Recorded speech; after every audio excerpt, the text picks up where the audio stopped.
to be back after we both had holidays. So, Yes, indeed. apologies for absence today. We're going to look at a couple of different broad topics, Nori. I think we were talking earlier about just dividing it into two. The first one Mhm, is what our politicians are doing for the cause of independence and what the rest of us are doing for the cause of independence. mhm. So, let's talk about first of all what the SNP has been doing or not doing. And it seems to me that not doing is really the operative term here, isn't it? Yes, it is. I think there's things going on, Gordon, that are good. I mean, the Scottish language bill went through Yes. the Parliament, and that's a really good cultural shift for us because that means in places like universities, libraries, the Scots tongue will be seen as not as an inferior language, but our language. It is very, very important this legislation went through. Um, there's other things in the Parliament that are happening. I don't know if you've heard of the Ecocide Bill. This is Monica Lennon's putting this through. If you damage the systems in the oceans or the beaches here, you will be taken to court and you will be charged and you could be jailed. It's called the Ecocide Bill. I'd look out for that one as well. It's So, very, very interesting. so Um, people who damage the environment now are going to be punished, basically. There's going to be legislation. And somebody yeah, obviously enforce that. But that sounds like good news. I think we've got to come to this point, Gordon, when we look at fish farms and the damage they're doing to our lochs and our ecosystems. You must say enough is enough. If you carry on like that, you're getting taken to court under this ecocide bill. Right. And that's that. I think that's a positive move. Monica Lennon's jumped on that one. She didn't come up with this. It's another group, non-governmental people, but she's jumped on this and claimed it as her own. That's what they do, these politicians, That's, and she's put her name to it. So the bill's in her name, but she's done really nothing about it. It's other people have done the hard graft, if you like. Can I just, for one thing, Gordon? There's a Scotland's Not for Sale meeting on in June the 28th in Glasgow. This joins in with what people are doing and what they're not doing. If you want to take part in independence, the new liberation campaign, as we call it, yeah. you must be able to do things. And if you want to get involved, why not go along to the June 28th? Scotland's Not for Sale. It's in Glasgow. If you want to find out more, it's on the Commonweal website, and it's about who owns Scotland and why they own it. I was talking just before we got on air about this, Gordon, but it's rooted in public ownership, democracy, and social justice. And if you want to get to that, it's on the Commonweal are running that in Glasgow. Get off your backsides and get along if you can. Well, from what I understand, Nori, where you're living in Drumnadrochit, that's a very relevant topic for you at the moment, isn't it? Can you tell us why? Yes, I can. Last night, I was talking to a few people as I do in my own community, and they were saying that a field across to the west of Drumnadrochit is full of cows and sheep and all the rest of it, but it's owned by Tulloch Construction. That is Right. their land. The question about what we're trying to find out is how on earth they got to buy that land. Was it just them? Did they come in with the lowest bid? Why couldn't we have got a grant? Maybe this is because we're out of the European Union, Gordon, and we can't get subsidies for our farms anymore. And so who comes in? The market. This invisible force that we cannot see. And before we know it, we've got houses getting built right, left, and centre, wind farms getting built, transmission lines going across our houses, and we don't know anything about it because Yeah. we don't own the land. How have we got to this position? That is a real big issue. If you want to know more, get to the Commonweal discussion and find out if they're going to take this across Scotland because it's not just Glasgow, it's everywhere it's happening. And It's it's a it's, big de- problem. it's definitely a hot topic at the moment because there are bits and Mhm. pieces of all over the place being sold to Yeah, corporations to develop into other things. And as you say, we have no sort of input about what happens in our own local areas. yeah. Let's let's kind of zero back in on what John Swinney and the SNP have been saying in the last 10 days or so. Now, my interpretation of this seems to fall into sort of two bits. The bit of what John Swinney said, And I also would link this to this very strident refusal of the SNP to organise any kind of an independence convention involving all parties. That's been just crunched out of existence, right? It's like the SNP said, no, we're not going to do that. This is our game. It's our ball. We decide what happens. How does that make you feel? I mean, when you heard that? Gordon, I put a message out on Facebook and I got slaughtered. Everybody's jumping on me because I called people sheep for following the SNP and not really knowing why they're following the SNP.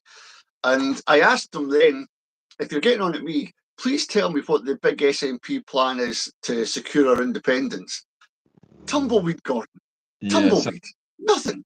They cannot come back with something to me. So all I'm saying is, look, I know change is difficult. I know it is.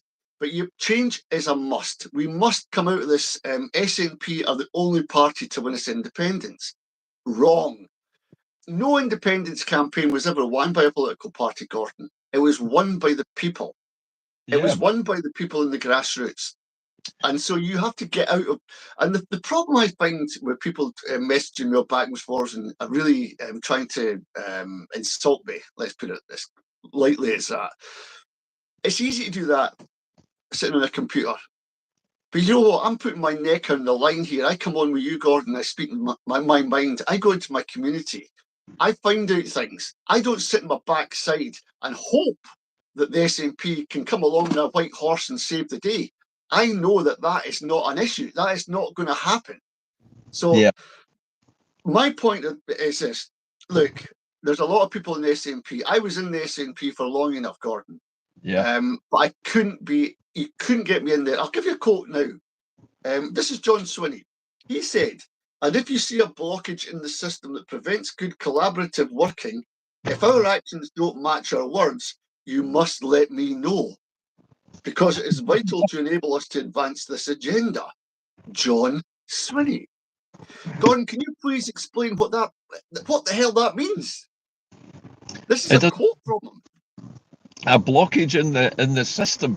Well, I think the only blockage in the system was. It seems to me, Nori, I don't know what your interpretation is personally of what's happened in the last 10 days. My interpretation is that John Swinney has, which for reasons we'll discuss later on, decided that independence isn't going to happen for the next 2.5 decades.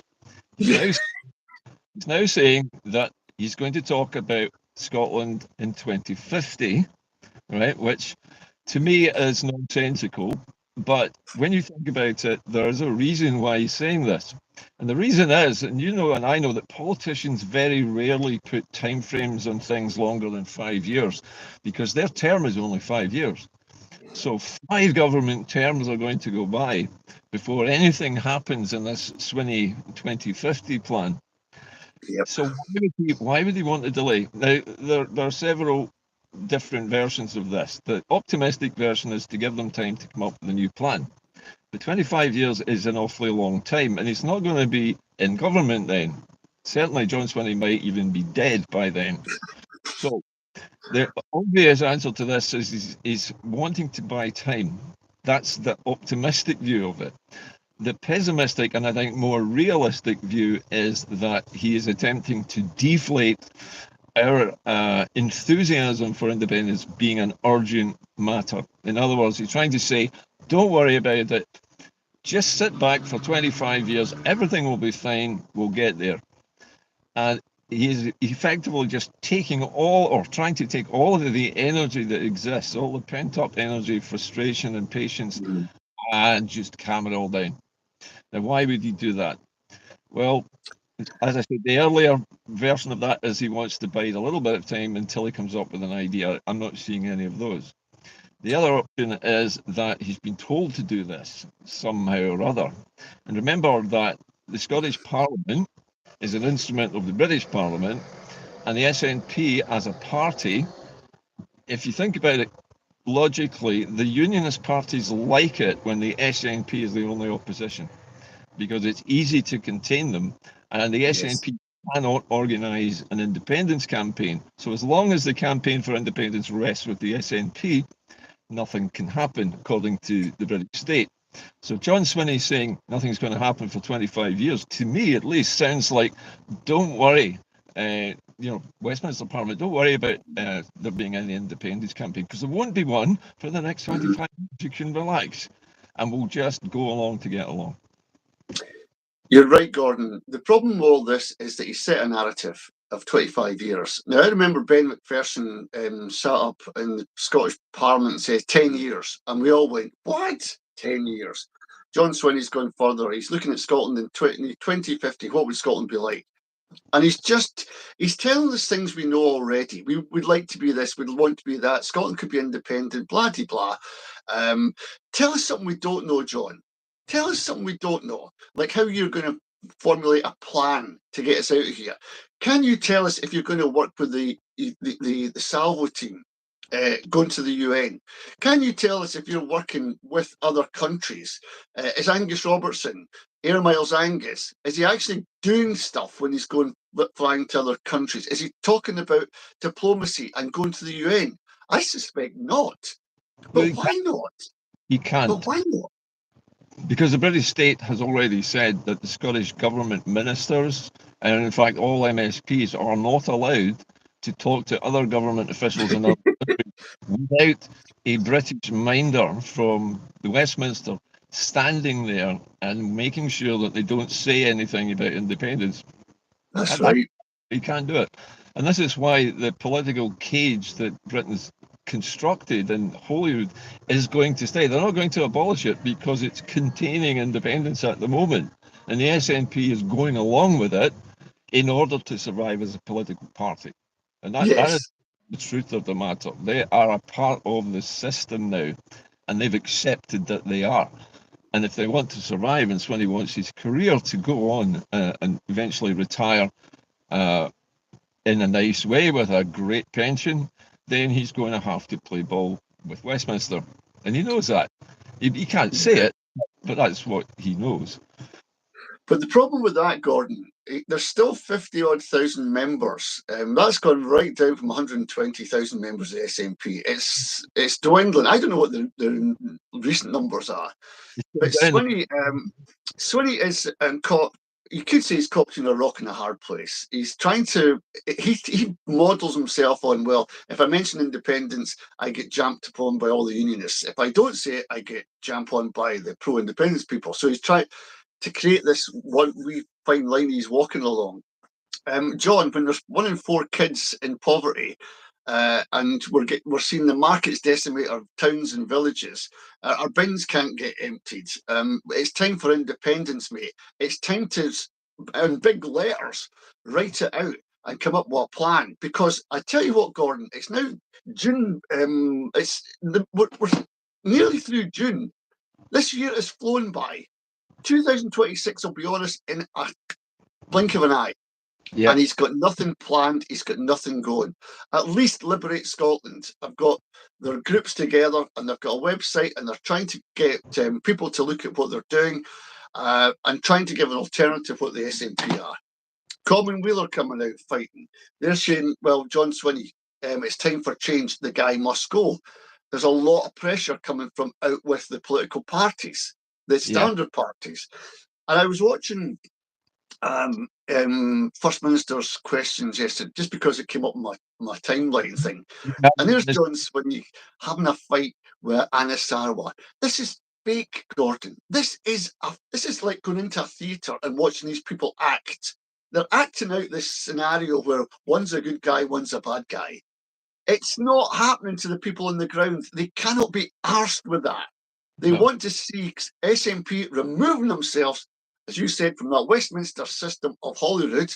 Get out, get on the streets, and get moving. And we should have been doing this 10 years ago, and we didn't. And now all those mandates have come and gone. Swinney's a busted flush. It's time to root out these people in the SNP. By the way, Fergus Ewan has just announced that he stands as a candidate. He's come out of the SNP and he's an independent up here, which is good news to a lot of people. Well-liked guy, don't like the SNP, but like Fergus. He could be a shoe-in up here. Seriously. Kate Forbes, watch yourself. I noticed, speaking of Kate Forbes, that she made another one of her statements saying that she will leave no stone unturned. Blah, blah, blah. You know, in trying to save some other ailing Scottish company, which she's not going to do anything to save because she doesn't have anything to do it with.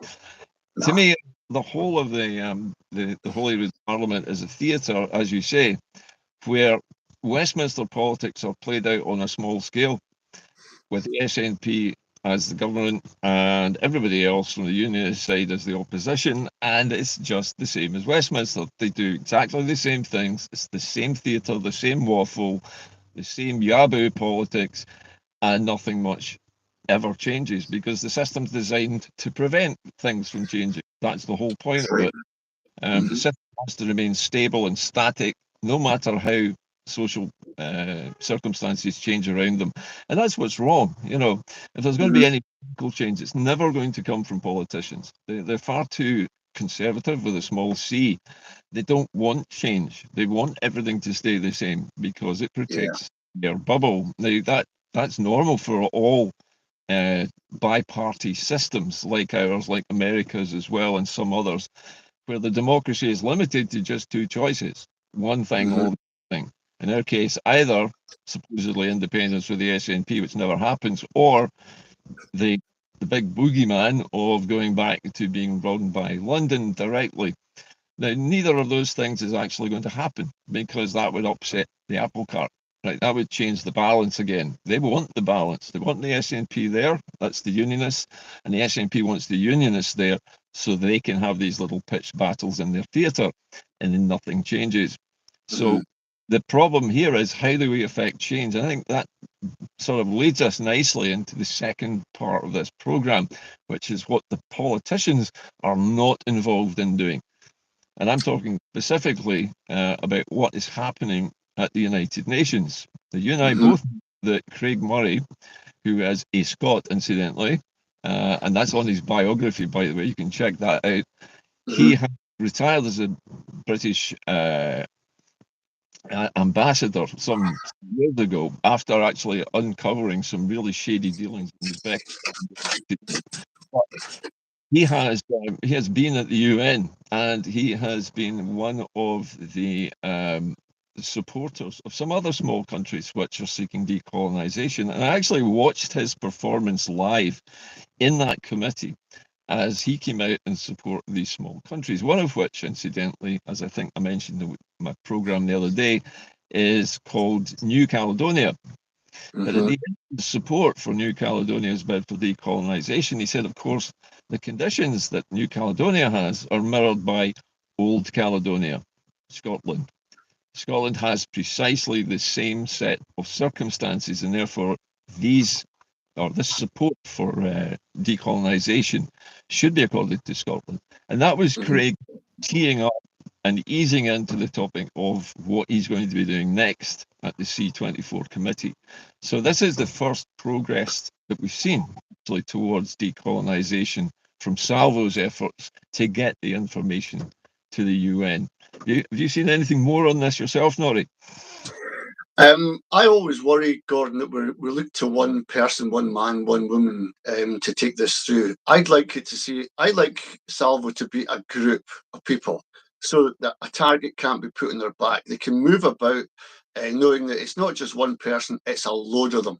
And these people, we were talking before, Gordon, about how we got our Scottish Parliament, and there was 6 people, and we don't know their names. We've forgotten their names, but they went to the European Council and demanded Scotland get some autonomy on the lines that Lithuania, Estonia, and other countries got, because it wasn't fair.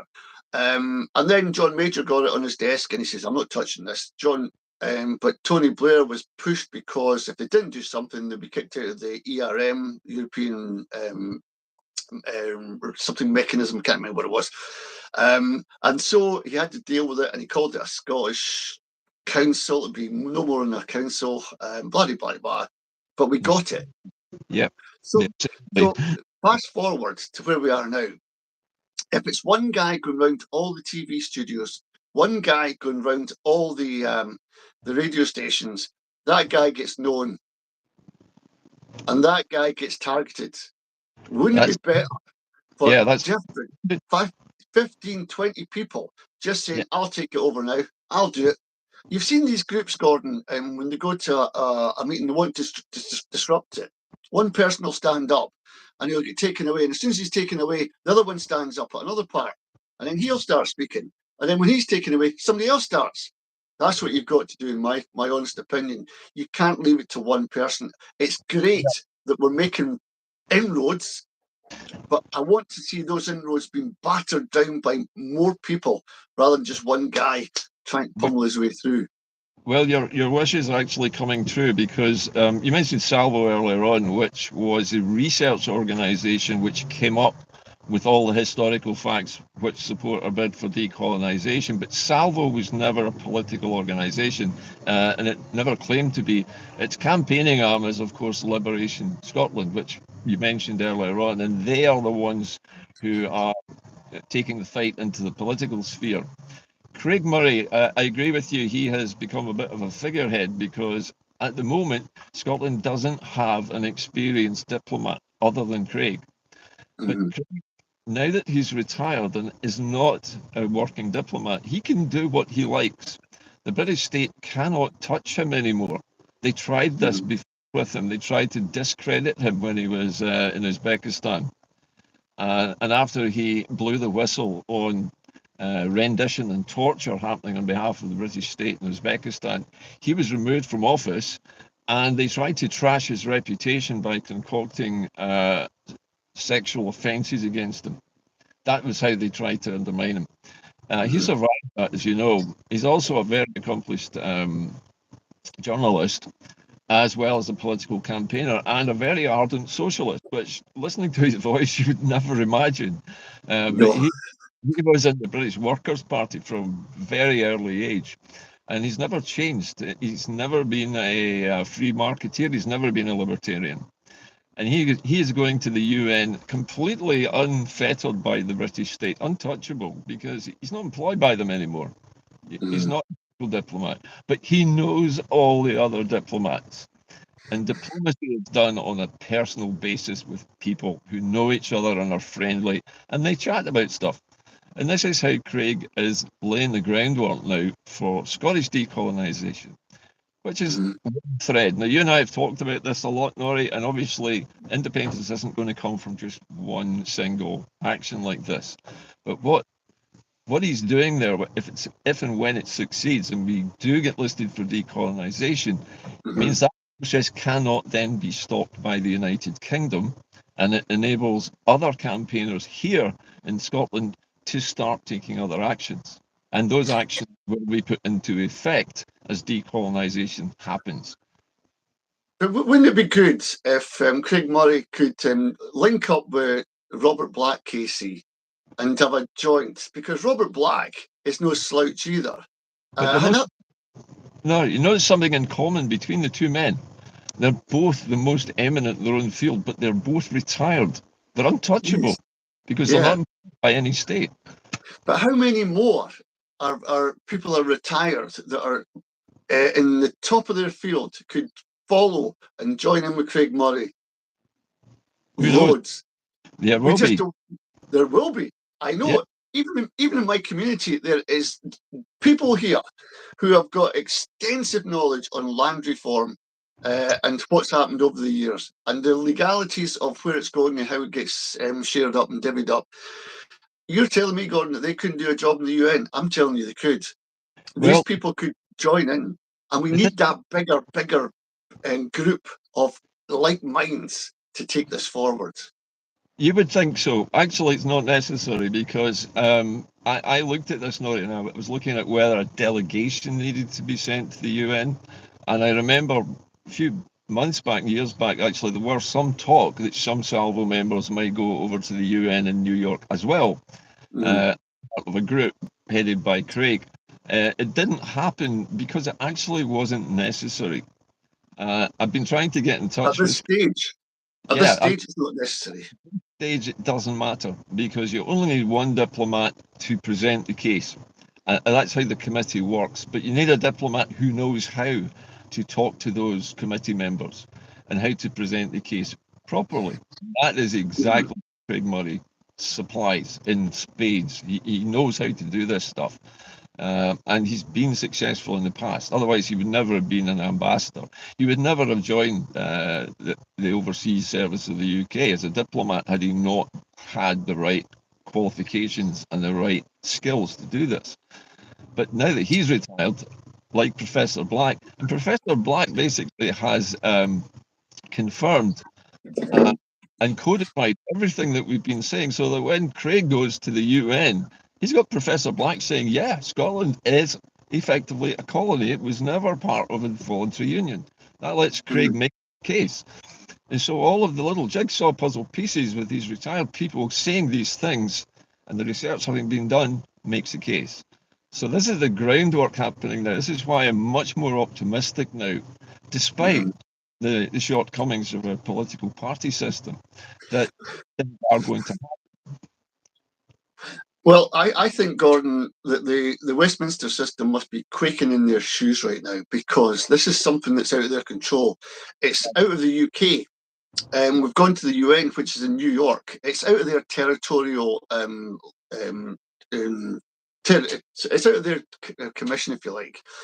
So you can't threaten anyone because they're not in the Parliament. You can't threaten them with a deselection or a lack of budget or whatever they want to threaten you with. Craig Murray's away. He's flown the nest. He's got out of that trap, and he's now talking freely to other people. This is going to haunt Keir Starmer. If he didn't have problems in his hand right now with his really badly led UK, he's going to have much more to worry about, because we know that if he loses Scotland, he loses that cash cow. He loses the country that's keeping Britain single-handedly afloat. And if he loses Scotland, he's gone. Anyone that loses Scotland is gone. So what I'm worried about at this point, Gordon, I know fine, there's going to be some kind of onslaught, just like Nicola Sturgeon with the tents, the blue tents, Alex Salmond with the fake charges, Tommy Sheridan, another voice taken to bits, Willie McRae, Robin Cook, David Kelly, all these people who had something to really rock the system are taken out. And that's a big, big worry. Using a variety of techniques, so either undermined reputationally by fake allegations, blue tents, allegations of sexual misconduct, stuff like that. We know all about that. This is what politicians face if they stick their head above the parapet here. But that's why this is important, because it's not coming from the politicians are effectively safe in their little bubble. We don't need to worry about them anymore because they're not going to do anything. And they're not going to acknowledge the existence of Craig Murray or this current diplomatic effort by Scotland at the UN. They're not even going to acknowledge it's happening. They can't, because if they did, they're going to get shot down in flames as well. So I don't expect Swinney or anybody else in the SNP group at Westminster, at Holyrood or Westminster for that matter, to do anything about this. It's all coming from the people. As you said earlier on, when independence happens, and it's now going to be a case of when and not if, it's coming from us. And that leaves the question next year in 2026, who the hell do we vote for?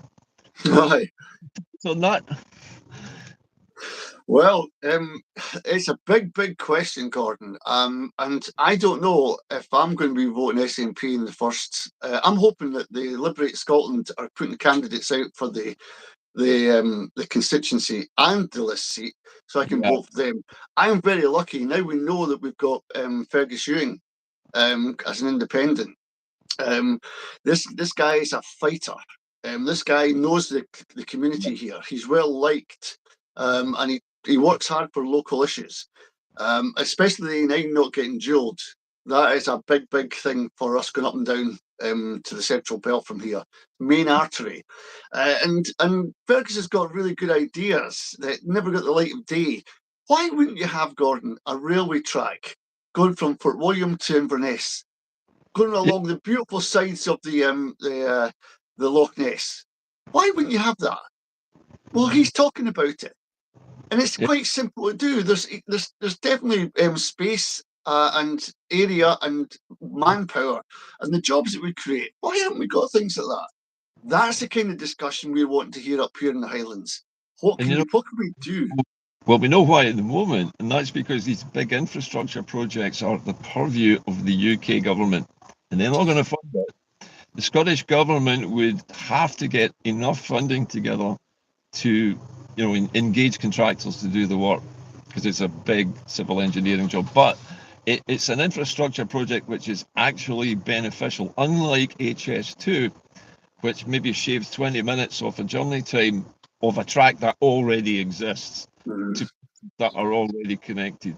And even it is apparently now so far over budget that it's going to cost nearly £80 billion in total for that 180-mile stretch of track in England. And we're paying for about a tenth of it, even though it doesn't connect here. So I don't think that I like Fergus Ewing. I agree with you, and I think he's a doer. I suspect that Fergus has escaped the SNP because he cannot do what he wants to do. Yeah. And he's free to do it. And good on him for doing that. I hope. But one of the things I like about him, Gordon, one of the things, and you touched upon it there, is that Fergus Ewing is a dreamer as well. He dreams out. And if you don't have a dream, how do you make a dream come true, right? If he's just talking about, wouldn't it be great to have a railway line? And it puts a wee seed into people's heads about, oh, that's another reason for independence. That'd be a great idea. But we can't, because that's where John Swinney is falling down. He's not painting a picture of how Scotland could be with all these new monorails or railway lines or ferries going up and down Loch Ness. There's nothing like that. And yesterday, Gordon, I've got to tell you this. We were coming back from Inverness to Drumnadrochit, and we got stopped. A motorbike crashed into a motorhome. There was fatalities, right? We had to double back, go all the way around. There was no road for us to get home. But we had to go back to Inverness, up to Bewley Road, all the way around and up and down. And guess what happened? On that road where people are diverting, there was another crash. That's how bad our roads are up here. They're not fit for purpose. And if Fergus Ewing can come up with ideas, he lights up people's eyes. He tells people, look, this can be done. And people are going, that would be great, Fergus. How do we do it? Vote for independence. And that's how you get people back on track, Gordon. You lure them in with what we can do, not what we can't do, what we're stuck with. And it's not about economics. It's about the improvement of the country. It's not about how much things cost. It's about how much they're going to bring in benefit. When you make an investment in something like dualling or building a railway, it's because you can see a future ahead for why you're doing that. Being able to go, as you say, up the West Coast main line, up to Fort William, and then cut across all the way up to Inverness, opens up another route into the Highlands, which takes some of the load off that overloaded A9 as well. So, it works on different levels. So, it's a good idea. But can't happen while we're chained to the British state, because the British state needs us, not the other way around. They need our energy, basically. Scotland, I mean, if you think of England at the moment, England is like the Duracell bunny. It's batteries, right? And the only batteries available to make the bunny move again are up here. Right? Yeah. They're having to run cables because they never invested in the cross-border link. They have to run bypass cables down the sea. I know. Duracell, So there's a graphic, Gordon. I don't know if you saw it, but it's a big plug and it's plugged into Scotland, and the heater's down in England. It typifies exactly what's going on. Yeah, typifies exactly what's going on. We're used for England's benefit, and we have been ever since the Union began. And again, it's about being a colony. We're exploited of the motherland, and it's going to continue. But I'm very optimistic now that I know that Salvo is beginning to take small steps at the UN, that the big step is actually the next thing that will happen when Scotland makes its presents its proposals for decolonisation officially. Now that Craig has put the word out amongst other officials at the UN. Now, I have unofficial, and I emphasise this, this is only unofficial word at the moment, and I can't reveal my source on this, that there are 2, perhaps 3 UN member states who are in favour of Scotland being decolonised. Now, that means that if they come out officially, and they haven't yet, but if they do, that means we have sponsors for our decolonisation. That support is vital. This is what Craig Murray is working towards. And that's why he's been over there. He's been laying the work, making those connections, getting the tacit support of these other nations, so that when he comes back with the proposal, they're saying, yeah, we want Scotland to be decolonised. And that's when the magic will happen. So it's all got to be done in stages, but it's starting to happen. Salvo, as you know, being a non-campaigning group, is beginning to fracture, which you expect to happen. Its purpose, which was to unearth the true history of Scotland and whether the Union is real or not, and present it to the UN. They've done that now. And so we'll see Salvo beginning to disintegrate into individuals. There might be a bit of backbiting and fighting amongst the individuals about who did what, but that's now going to dissipate. What's left, as you pointed out, is Liberation Scotland, the political arm of that, which is now going to have to provide the framework for the smaller parties for 2026 to counteract the SNP. Because when we talk about who do we vote for independence other than the SNP, there needs to be another option. And it has to be, as you pointed out, not me, as you pointed out earlier on, they have to be fighting for constituency seats in the first vote against key SNP targets. People like Mr. Swinney and other senior figures need to be removed and replaced by politicians who will action independence when the time comes. Well, there's a few things in that, Gordon, but the first thing is when Craig Murray and this UN diplomacy, if you like, call it that, we must at every stage be informed of what's happening. There must be maximum transparency, because to keep this candle burning, we must know what's happening. It can't be done in secret. It can't be done behind closed doors. You must come out and give statements, make a blog, come to the people of Scotland, speak at rallies, Craig, tell us what's happening. And at the same time, I want to know what this NGO is doing in the UN.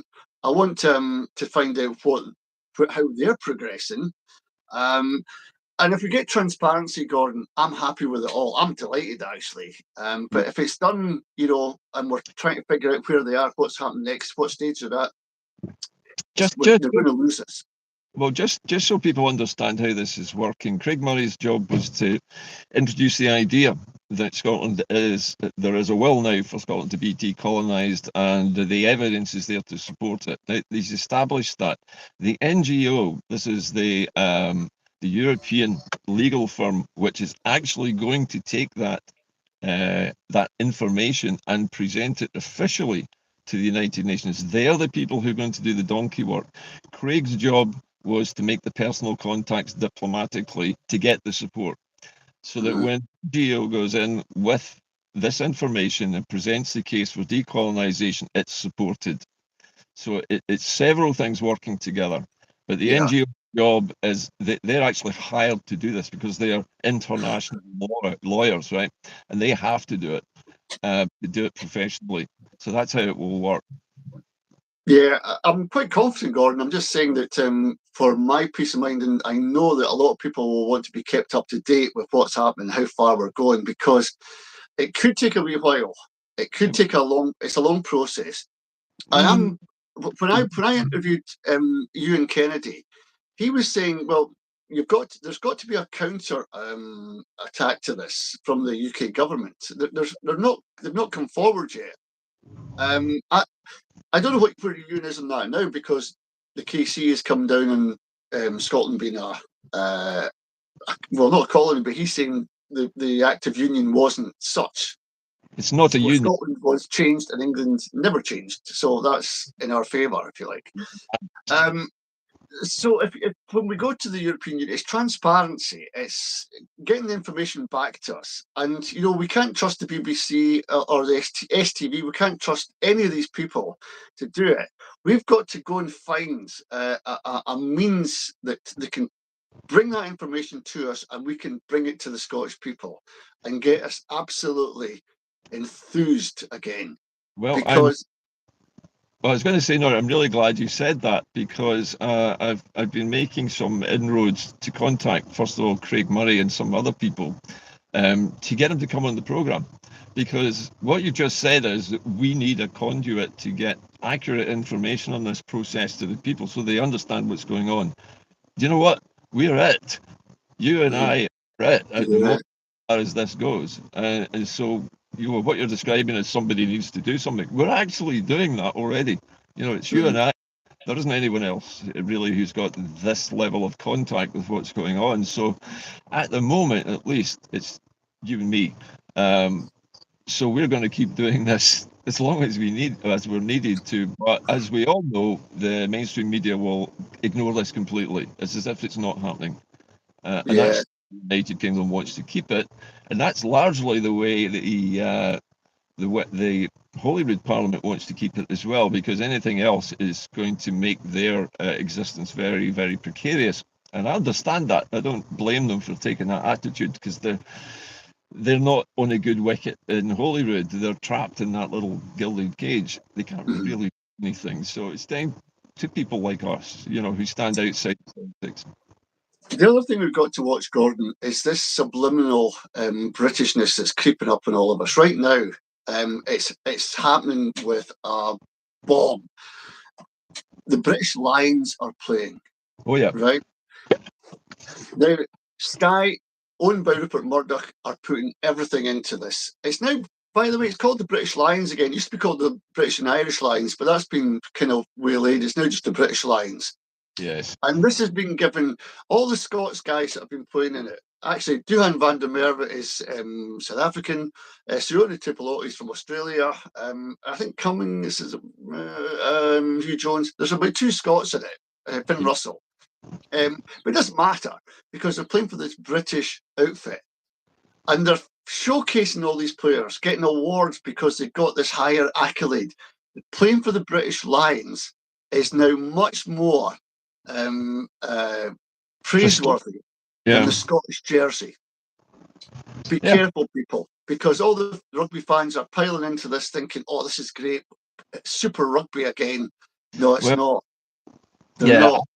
I have a wee bit of a history with sport between football and rugby, and I tend to come down on the side of football because I think it's a bit more honest. Rugby I've always seen as a public schoolboy sport that was imported into Scotland under the private school system, and that's where it came from. Like cricket came to Scotland the same way, tennis even. Degree. No, Gordon. We had this discussion before, and somebody, more than one person, mentioned to us that the game of rugby was started in Scotland, in the borders. It might well have been, but it was certainly adopted by English public schools and promulgated everywhere in private schools. As a result of that, that's how it gained its popularity. It started at schoolboy level. People got the idea that rugby was a great sport, and fair enough, it's a sport and people enjoy it. I don't argue with that, but I don't see it as Scottish as some people do. Yeah, well, the actual history. It's a very middle class sport, and I'm not ashamed to say that, but I think it's very much a middle class sport, because the kind of people who support and go to rugby games are people who played it at school and understand the rules. My father was a great fan because he went to a private school when he was younger. He played rugby, but nobody else in any other state schools at the time did it. Let's claim it back. Let's claim it back as a people's sport. And one of the reasons rugby was so popular, Gordon, was that if you were fat, you were in the scrum. If you were tall, you were in the scrum. If you were small, you were the scrum half. If you were fast, there was a place for every kind of body shape. And that was why it grew and developed. Because nobody could get left out. And that's a kind of inclusive team, you know. But say it's been Britified recently with this whole elevation of the British Lions above the Scottish national team. I think that's Yeah, just, we can't think of a sport that way. You either play for your country or you play for somebody else's country. In the case of yeah, the Lions, because we know that Britain is England. Everybody in Scotland knows that. Even people who claim to be British and Scottish know that Britain is yeah. mostly England, right? And we are a wee offshoot. So yes, it's used, as you know, as a way of inculcating Britishness in people, but it doesn't work. We all No, know it doesn't. It doesn't. Once this that. this British Lions tour is over, we're back to where we are again.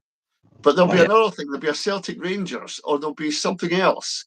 And we'll be moaning about not being able to see Scotland on the telly again, or something. There'll be something to keep us going and diverting us. I That's mean, how they work. until we are liberated and we have our own national broadcaster who is unfettered by being filtered by the British state, we're not going to get any real news. We're not going to be able to watch our national teams of any kind play live in international contests because we're not allowed to. We're Scots. We just have to put up with what we're allowed to have. I You know know. that.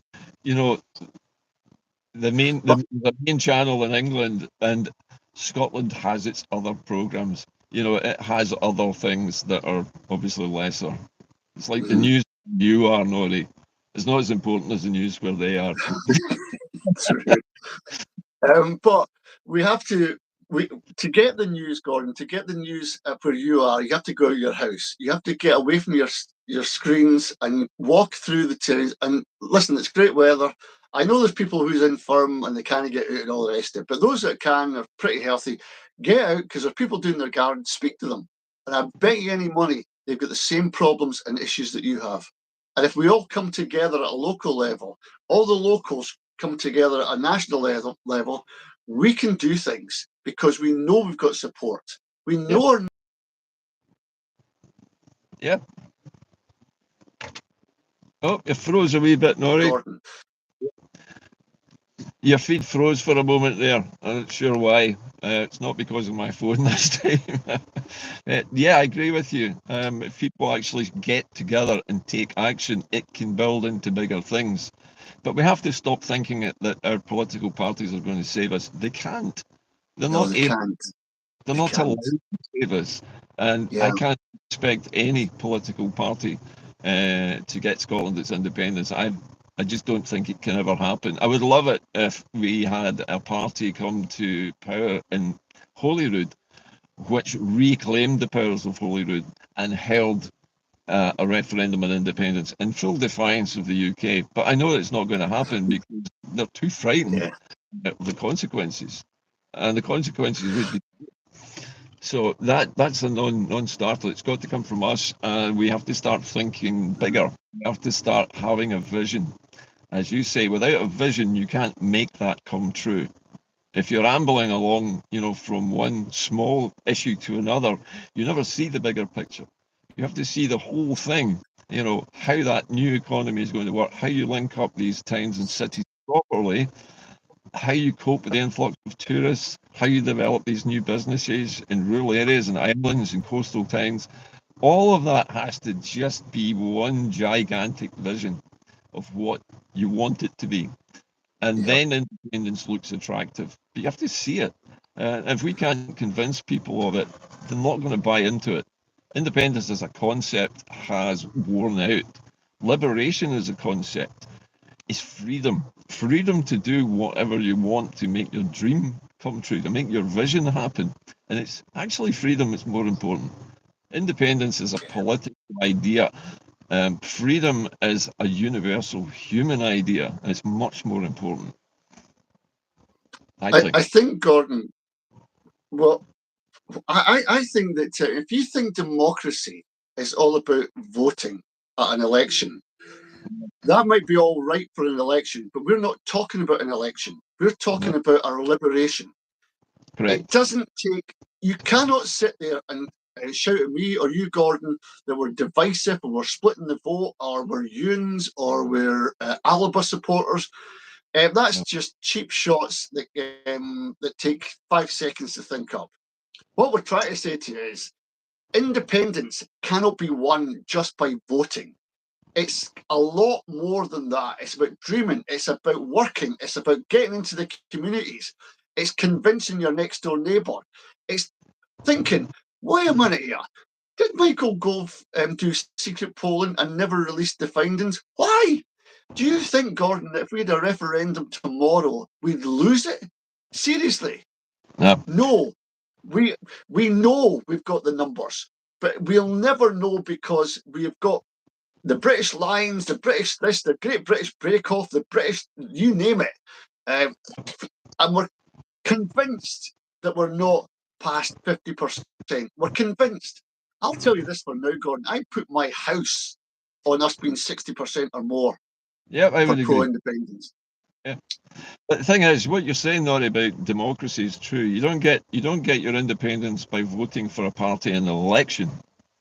You get your independence by demanding a vote on independence, which is nothing at all to do with politics. It's only to do with national liberation. And it has to be only that. Nothing else. No manifesto pledges. Yes, we want to be free, or no, we want to remain chained to the UK and be sucked dry for the next 25 years until there's nothing left in our country worth hoovering out anymore.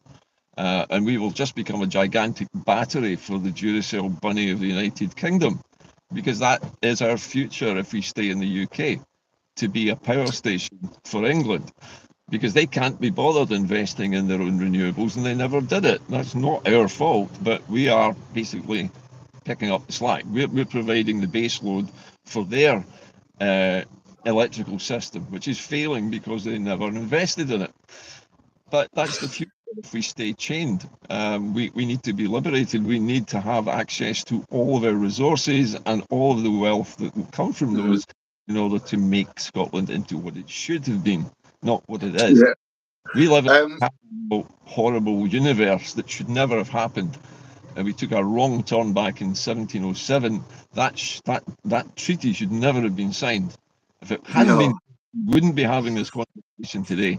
We would be in one of the wealthiest countries in Europe, if not the rest of the world per capita, if we hadn't. Gordon, talking about having another referendum, Raymond Ogg says, I'm not convinced he wouldn't cheat again, he says, and he'd rather have international supervision. Exactly. I think that's a good point. If we're doing it under the auspices of the UK, we're gubbed again. Forget that. That can't happen now, because once the UN decolonization process starts, that means that you can have that referendum, and the UK cannot stop it because it's part of decolonization. They can't lift a finger to interfere. It would be an entirely Scottish vote. It would not be for parties. The English government would have no participation in it whatsoever, and they would not be able to gerrymander the result of it or try and swing the result of it through the media. We could stop it, in other words, because we've got the backing of the UN and we have the decolonization status that allows us to do that. And that's how that. The only thing I want to know, Gordon, how long will this take going through the UN? Because that will be the question that Craig Murray should be able to put on a timeline on. Yes, you can. Yeah. And if it's going to be 3 years, can we wait that long? It takes about 2.5 to 3 years to get established on the decolonization process, because there's a lot of things that need to happen. I know. And they will involve the UK government, but once it starts, it can't be stopped. It's a journey that leads to a destination for full decolonization, and that means effectively freedom. Freedom from interference by the mother state, Duracell bunny. So even if we're halfway through this decolonization process and we have a referendum, once it starts, Nori, it leads to full decolonization. That would probably take another decade to achieve all of it. So you're talking about 13 years, not 25, 13. No. So here's my. This is what I would ask Craig Murray.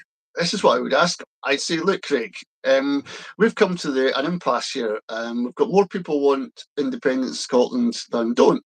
We want a referendum. We're halfway through this colonisation process, but can we get the UN to come here and look and supervise this referendum. Yeah, they would send observers and they would monitor it, and it would be governed by international law, so they would not be able to cheat. And they wouldn't be participating. It's only Scots who would be allowed to participate. Scottish organisations only would be able to back certain sides, yes or no. So no English money, no English anything would be allowed into Scotland to influence the result. It would have to be organised under our rules. Yeah, we'd absolutely scoosh it. We'd scoosh it. We'd be home and hosed.